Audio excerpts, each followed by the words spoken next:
रामनाथ जी को शहर में आए अभी 2 साल हुए थे। उनका बेटा सचिन शहर में नौकरी करता था, इसलिए वह अपने पिता को भी शहर ले आया।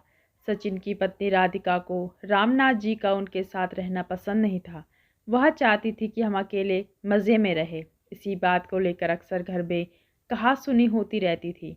एक दिन राधिका घर का काम निपटा रही थी, तभी रामनाथ जी के हाथ से एक शीशे का गिलास टूटकर गिर गया।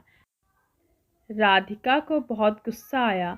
वह बोली, बापूजी, आपको दिखाई नहीं देता कि मैं सारा दिन घर का काम करती रहती हूँ और आप नुकसान करते रहते हैं। आप कौन यहाँ समेटेगा? राधिका की बात सुनकर रामनाथ जी बोले, बेटी, मैं साफ कर देता हूँ। यह कहकर रामनाथ जी कांच के टुकड़े समेटने लगे। तभी एक कांच उनके पैर पर चुभ गया। खून की धार फूट पड़ी। रामनाथ जी ने किसी तरह कांच का टुकड़ा पैर से निकाला और बहू को आवाज़ दी। राधिका आई और खून देखकर चिल्लाने लगी, ये क्या किया? सारा फर्श गंदा कर दिया। दवाई लगाइए, इस पर जाइए अपने कमरे में। मेरा काम और बढ़ा दिया। रामनाथ जी रगलाते हुए अपने कमरे में पहुंच गए। सामने टेबल पर उनकी पत्नी की फ़ोटो रखी हुई थी। उसे देखकर उनकी आंखों में आंसू आ गए। जब वह जिंदा थी तब दोनों मिल बांट के एक दूसरे का दुख आधा करते थे। तो रामनाथ जी को कभी एक गिलास पानी नहीं देने देती थी। उनका बहुत ख्याल रखती थी। शाम को जब सचिन घर आया तो राधिका ने उसे सारी बात बता दी। सचिन पापा के कमरे में गया और बोला, पापा, मुझे लगता है आपको यहाँ लाना ही नहीं चाहिए था। आप एक जगह चैन से बैठ नहीं सकते हो क्या? रामनाथ जी कुछ नहीं बोले, बस चुपचाप बैठे रहे। कुछ देर बड़बड़ाकर सचिन बाहर चला गया। रामनाथ जी कहीं अतीत में खो गए। जब सचिन पैदा हुआ था, उन्होंने पूरे गांव को दावत दी थी। उनकी पत्नी यशोदा ने बहुत लाड प्यार से सचिन को पाला। सचिन जब थोड़ा बड़ा हुआ तो रामनाथ जी ने उसे अपनी साइकिल पर बैठाकर स्कूल छोड़ने जाते थे। गांव से दूर बड़े से स्कूल में उसे दाखिला करवाया था। दोपहर को खेत में काम करते करते हमेशा घड़ी देखते रहते थे। जैसे ही सचिन की छुट्टी का समय होता, उससे पहले स्कूल के गेट पर पहुंच जाते।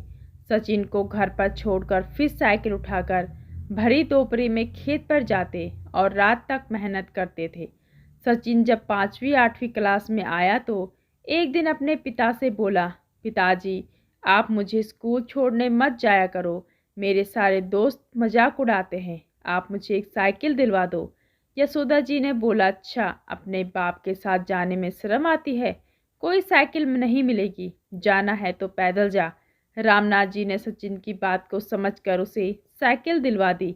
धीरे धीरे वह पढ़ लिख गया और शहर जाकर नौकरी करने लगा। रामनाथ जी से अब काम नहीं होता था। सचिन हर महीने कुछ पैसे भेज देता था।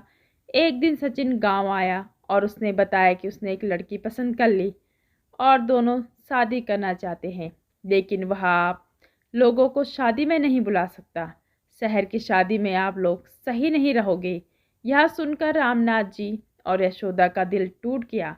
यशोदा ने तो कुछ ही दिन बाद बिस्तर पकड़ लिया। 2 महीने बाद सचिन राधिका को लेकर गांव आया, लेकिन एक ही दिन रुककर वापस जाने लगा। रामनाथ जी ने उससे कहा, बेटा, कुछ दिन रुक जा। शायद तेरी माँ की अंतिम घड़ी आने वाली है।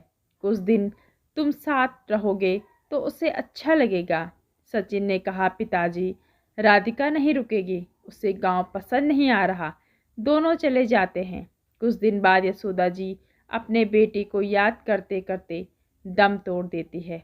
उस समय सचिन और राधिका दोनों 13वीं तक रुके थे। फिर रिश्तेदारों के कहने पर सचिन अपने पिता को शहर ले आया, लेकिन अब दोनों उनसे परेशान हो चुके थे। रामनाथ जी को अब कोई ठिकाना भी नहीं था। गांव का मकान और खेत सचिन ने बेच दिए थे। उसी पैसे से उसने एक फ्लैट खरीदा और किराए के मकान से उसमें आ गया था। एक दिन शाम के समय रामनाथ जी उदास एक पार्क में बेंच पर बैठे थे। उनके जीवन का अब कोई मकसद नहीं था।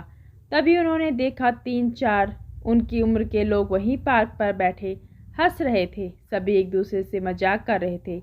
रामनाथ जी को यह देखकर अपने गांव की याद आ गई। गांव की चौपाल पर वे भी गांव वालों के साथ अपने सुख दुख बांटते थे। इसी बीच किसी की आवाज़ से उनका ध्यान भटका। उन्होंने नज़र उठाकर देखा तो उनमें से एक सज्जन उनके सामने खड़े थे। वे रामनाथ जी से बातें करने लगे। उन्होंने अपना नाम राजेंद्र बताया। उन्होंने कहा, आप भी बहू बेटे से परेशान हो? रामनाथ जी ने कहा, नहीं नहीं, ऐसी कोई बात नहीं है। यह सुनकर राजेंद्र जी हंसने लगे। अरे भाई, हमसे कुछ छिपा नहीं है। हम सब भी अपने घर वालों से परेशान थे, लेकिन आज देखो हम कितने मज़े में हैं। यही पास में एक आश्रम है, वहीं रहते हैं। जो मन में आया वो करते हैं, जहाँ जाना हो जाते हैं। वहाँ बड़े प्यार से नौजवान हमारी सेवा करते हैं। समय पर खाना मिलता है, साथ ही हंसी खुशी का माहौल रहता है। छोड़ो इस उम्र में अपनी बेइज्जती करवाना, आ जाओ हमारे संग। यह सुनकर रामनाथ जी की आंखों से आंसू बहने लगे और राजेंद्र जी ने बाकी सबको भी बुला लिया। फिर वे रामनाथ जी को आश्रम दिखाने के लिए ले गए। वहाँ सब खुशी खुशी रह रहे थे। वहाँ उन्हें कुछ लड़के लड़कियाँ मिले जो वहाँ सेवा करते थे। उन्होंने बहुत प्यार से रामनाथ जी की सारी बात सुनी और उनसे कहा, दादाजी आप हमारे आश्रम में आइए।